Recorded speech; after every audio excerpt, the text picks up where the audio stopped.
So just a brief little continuation here. After how I kind of run through my tunes here is, I'll go and play the melody, um, a, a couple times, and with that, I'll find that position on the neck that really works, and that becomes kind of like that's where my home melody is going to be played at.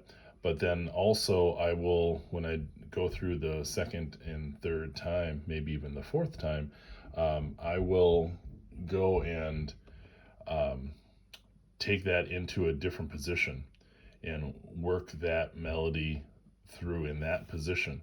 Um, and you might wonder why. Well, if you got it down solid in one position, why do you need to take it into another one? And that's for soloing purposes, and also to be able to free myself if I am doing a chord melody thing, and I'm in a different spot and I want to be able to go and quote something out of the melody. I can do that in a different position instead of having to move back to the kind of the home area where I typically go and play it. And so it gives me a lot more flexibility. And then I will go and then run the chord changes. And then as I go through that, I will sit there and, do kind of that stock big bar chord process. And then what I'll do is I'll take it on the on the upper four strings and go through the patterns there, um, and then in a couple different positions.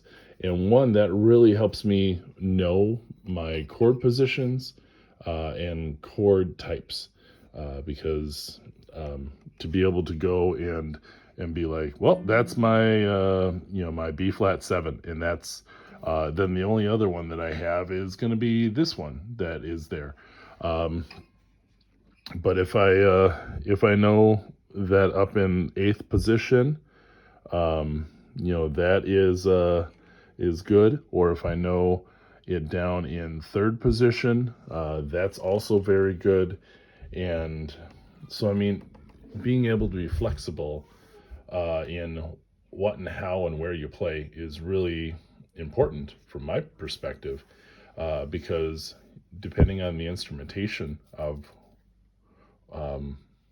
what is in that group that you're playing with, you could be sonically stepping on the piano player or the bass player's area or some other uh, instrument and not really know it. But then also, if you do find out about it, there might not be anything you can do if you don't know other positions.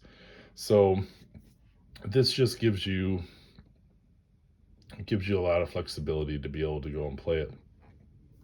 Also, you could also take this arrangement and Freddie Green it, so then you can be practicing for if you have a big band gig and you need to do something a little bit more than that. That's not a very contemporary, with some extensions type of chording, but it gives you that era, proper era type of sound.